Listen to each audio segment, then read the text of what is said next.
Welcome back, chess players. By now I expect you all to be chess players, and I hope you're studying your books at home.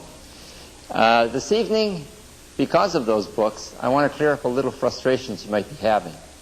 Some books you'll find are in what's called the algebraic notation of chess, and some are in the descriptive notation.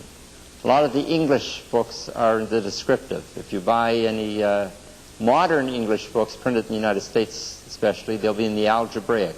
The algebraic notation is becoming the most popular all around the world, and some of the older chess books are going out of style as far as their notation is concerned.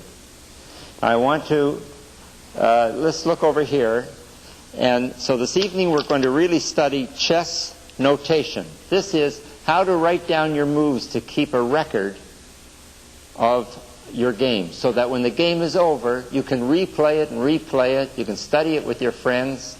You can show your friends your brilliancies. See, if you don't have it written down, it's lost. And if you're playing tournament chess or competitive chess at all, you have to have a score sheet. The score sheets look something like this. It's a book. It's simply you put the name of the white player here, the person who plays the black pieces on the other side. There's a room for marking down the opening you play if you want to keep track of if it's a Sicilian defense or French defense or Roy Lopez, the number of the round in case you're in the tournament. And the board is, the sheet itself is divided by numbers. The numbers refer to the number of moves. So number 1 refers to white's first move and black's first move. 2, you put down white's second move and black's second move, and you go on and on. You notice on the other side of the page there's a diagram. That's because sometimes on your 40th move in tournaments you're allowed to adjourn a chess game, especially if you've covered your time period. If you've made your 40th move, you're allowed to adjourn, and what you do is you want to copy down the position on a board. That's what this little handy diagram is, so that when you adjourn the position until game is resumed the next day, well, you have a little diagram to be able to double-check your position. What I want to do this evening might seem strange at first, but I want to make it clear how simple it really is. I want to show you 4 little gamelets, and I'm going to write them down in both systems to make sure that you really understand what's going on. So the algebraic system simply involves, if we look at the board over here, the algebraic system simply uses these numbers going up from 1 to 8 for the ranks, and uses the letters from A to H to signify the files. So this move would be moving a pawn to E4. That's the algebraic system. The descriptive E4 would be that move. You write it E4. The descriptive notation, remember I said that the board was divided into the king side and the queen side. This is the king bishop. That would be the queen bishop. Up here, this is the king knight. This is the queen knight. The king rook, the queen rook. This pawn would be the king knight pawn. This is the queen knight pawn. The names of the pieces are descriptive of the pieces which own the initial home square originally. And we divide the board into the king side and queen side. So if I make this move in descriptive notation, it would be pawn, pawn, dash, which means moves to, king 4. King 4. It's a little bit more elaborate than the algebraic, but it's simple. The pawn moves to king 4. One of the most difficult things about the descriptive notation is that if you're moving white's pieces, you count from the baseline as number 1. If you're moving black's pieces, you count as though this were the first rank. So this move would be also pawn to king 4. You see? Whereas in the algebraic notation, this would simply be E5. See? E5. So in the algebraic notation, it doesn't matter which side you're considering making the move. What matters is simply the piece and that's where it's going to. It's going to land on. In the descriptive notation, you count. If this is pawn to king 4, you're counting. It's a black move. You're counting this as square 1. If it's a white move, you're counting this as square 1. So just try and keep that in mind. Now that probably all seems like mud, but we'll play a little game, and we'll show you how we write them out in the two different systems. A lot of people prefer teaching only one system, but I know the confusion that's occurred because of the proliferation of chess books on the market, which uses both systems. On this side, we'll use the algebraic, and on this side, we'll use the descriptive notation. Let's look at a little game. Let's move the pawn up here. So, algebraic notation is E4. E4. I'm sorry, the descriptive notation is pawn to king 4. The same move, you see. Now it's black's move. Black moves E5 in the descriptive notation. In the algebraic, E5, I'm getting confused. In the descriptive notation, it's pawn to king 4.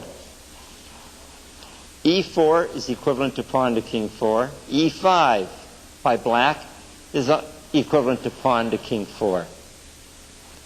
This is called the double king pawn opening. Now let's move the knight out towards the center and attack the center pawn. A good opening move, we said. So in our algebraic system, it's knight moves to F3.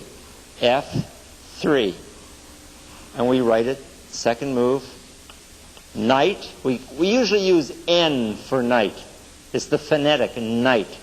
Now in some books from England, you'll see KT, which is also for the knight.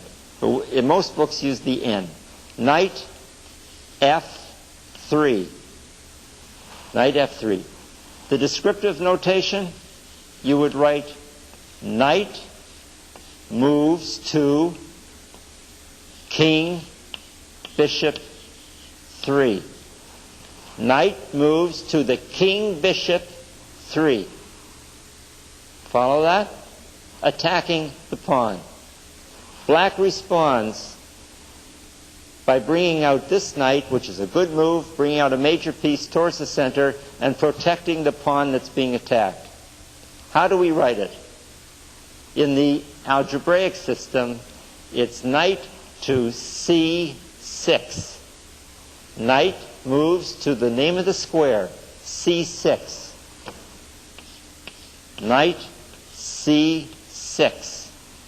In the descriptive notation, the knight moves, I'm getting a little cramped here, knight moves to queen, bishop, 3. You notice it's the queen, bishop, 3. If we simply said knight to bishop 3, it might have been this move. We have to be specific in the descriptive notation. It's knight moves to queen, bishop, 3 and protects that pawn. Well, let's play what's called the Scotch Gambit. And we'll move this pawn up right away. We always said it's a good idea to move the pawns. It's questionable whether it's good right away, but we'll play this game. This move, how do we write it down? The pawn moves up here. So it's D, simply D4. It's simple. D4. Nothing else can go to D4 except that pawn, so we write D4. If we want to write it in the descriptive notation, we have to say pawn moves to queen 4. Right? Now it's black's move. Pawn takes pawn.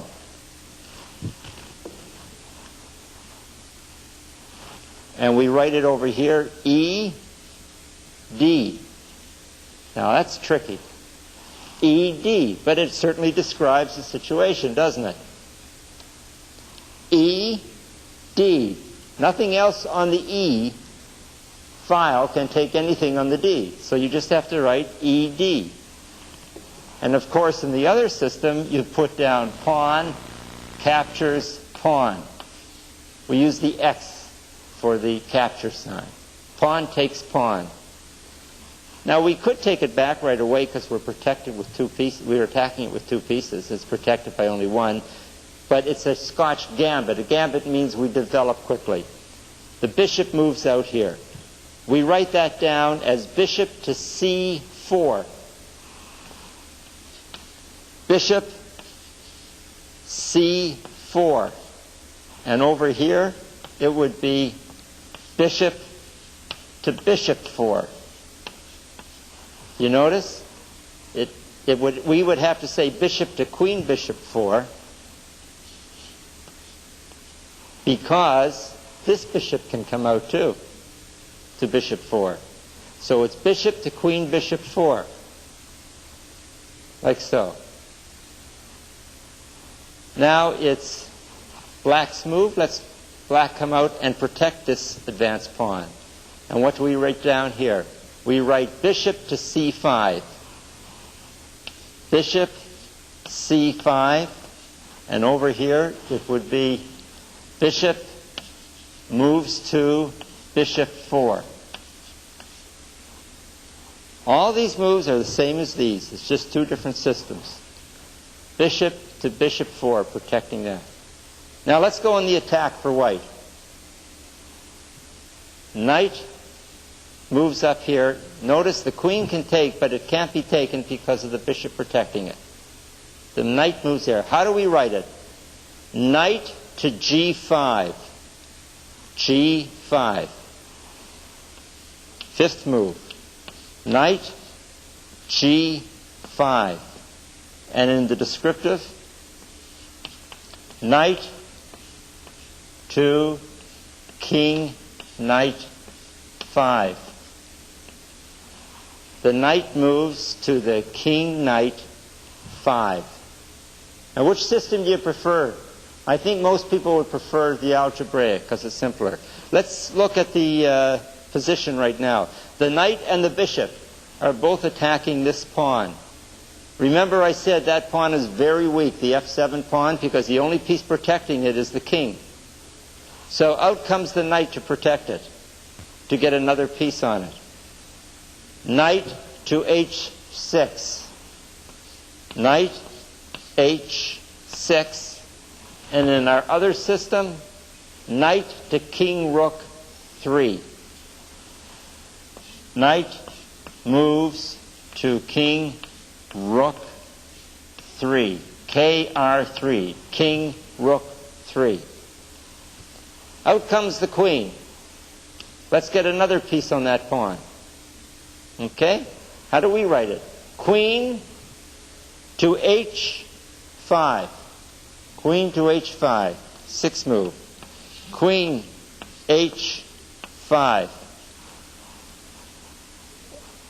In this system, queen to king rook 5. Queen moves to king rook 1, 2, 3, 4, 5. Now let's look at the game and see what we're going to do. What is black going to do? We have 1, 2, 3 pieces attacking this pawn. The knight comes out here, figures it looks like a good move. Not only are we protecting this pawn another time, you see the knight moves 2 and 1 from a black to a white. It is now protected by this, and this. That pawn is protected. Protected 3 times, attacked 3 times. The knight is also attacking this bishop. So black thinks it's a good move, but it isn't. How do we write it? Knight E5. Knight E5. Or knight to king 1, 2, 3, 4. Knight moves to king 4. Now, if some of this is really difficult, you're having a lot of trouble to understand how to use the notation, I wish you would write to me. And write to box 7025, Station A, St. John. 7025, Station A, St. John. And I'll receive the letters, and I'll be able to answer you personally. Any questions you have about chess? Now it's white's move, and white has a beautiful move at this point. This is why I chose this little game. It's the 7th move. White does the most unexpected thing. Brings the knight right in here. Let's first mark down what the move is. Knight to e6. You notice? e6. The knight moves to e6. Knight e6. The other system would be knight to king 6. Knight moves to king 6. What is black going to do? Black can't take the knight here because of the check. White is attacking the queen. White is also attacking the bishop. So, in order to save, white is also attacking the pawn here, the knight is, which is protecting this knight from the queen. There are many attacks. This also is a discovered attack in that we're removing the knight from a square, and now the queen is attacking this knight here. Not only that, if the queen is over here, this bishop is attacking this knight, so the queen could take the rook. If you follow that, I'll show you the position. The only move for black to make really is pawn takes knight on this side. Now, in one system, we would write d takes e6. D, you don't have to say pawn. It's the only thing on the d that can take e6. D, e6. You can either write it that way, or you can put a little X in there if you want to say takes. Some books even use a dot for takes. In our descriptive notation, it's pawn takes knight.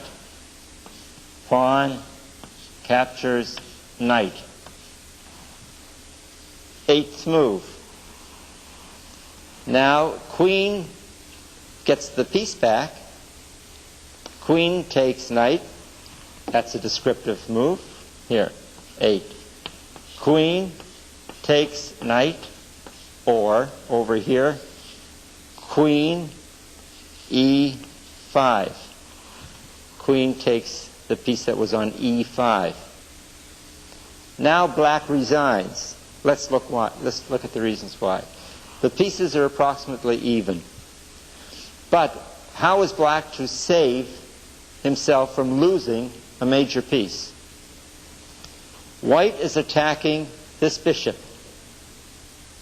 White is attacking this knight, which would mean a loss of this rook. Right? So there's 2 threats white has. On this bishop, on this knight, and on this rook. There's no way, and also white is attacking this pawn. And if white takes this pawn, both pieces are under attack.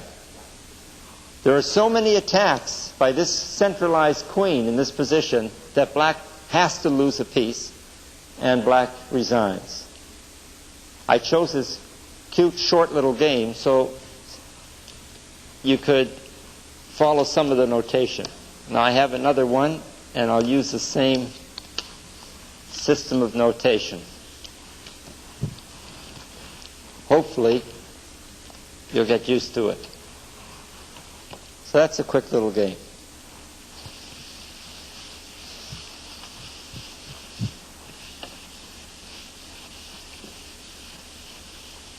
Now our next game, what do we play? An Evans Gambit I have here. We open up this way. here and here. Okay, how are we going to do it? E4, E5. Or pawn, king 4, pawn to king 4. There are the two moves. Again, like the last game, knight to F3, knight F3, knight to king, bishop 3. The knight comes out to protect. Knight C6, knight to queen, bishop 3. Same as the last game, bishop to bishop 4 or bishop to C4. But on this side we have to say bishop to queen, bishop 4. Notice we haven't played this like in the last game. Black moves the other bishop out. Bishop to C5, bishop to queen, bishop 4. Now what makes this the Evans Gambit is that this pawn comes out here. A gambit is when you give up a pawn to try and gain space. The usual move now is bishop takes pawn. But in this little gamelet, sometimes the shock treatment works in chess, and you pull off a move that the opponent doesn't expect, one that you don't find in many books. In this case, knight takes pawn. Knight takes pawn would go over here. That's a descriptive notation. Or knight B4 is the algebraic. Knight B4, or knight takes B4.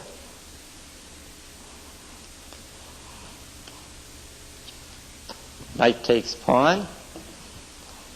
That's knight takes pawn in the descriptive. Over here it would be knight takes E5, or the piece on E5. You see? Now black plays queen out here. Now let's look at this. The queen is coming down on the famous F2 square. It was F7 in the last game. But black is attacking this square. Only the king's protecting it. It's attacking the square with the bishop also. Something has to be done. Black's also attacking this knight. If the knight were to move back and protect this, the queen would win the rook. So that knight can't move. So the only thing for white to do is to move this, to protect this knight, to stop, to interfere with the bishop on this square here. We write D4, or pawn to queen 4. Then, very surprisingly for white, black gives up the bishop. Bishop takes pawn. Bishop captures pawn. Or over here, it's bishop takes D4.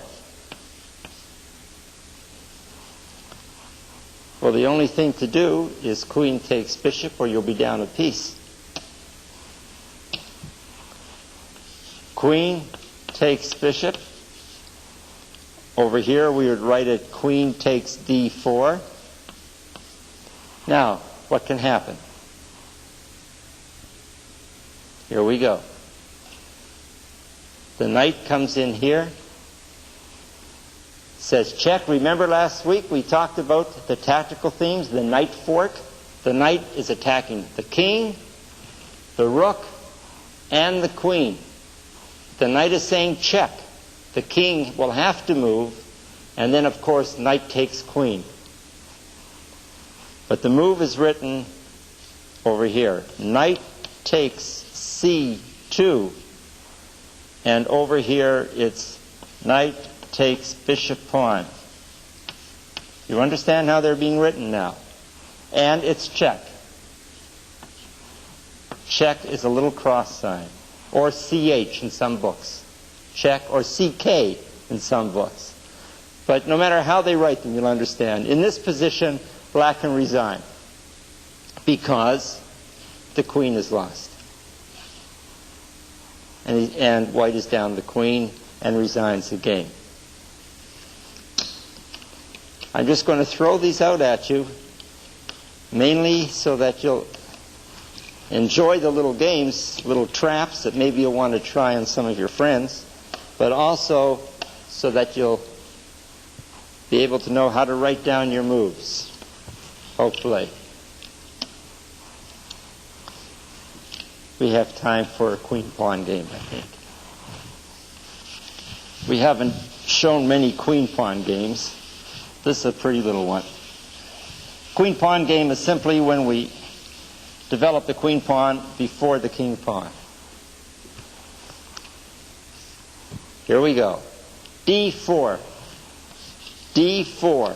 Over here, some books have pawn to queen 4. Same move. Black plays a little modern. Doesn't develop side. Wants to develop the bishop to attack the center. It's called hypermodern chess. Maybe we'll have time to discuss that later, some other program.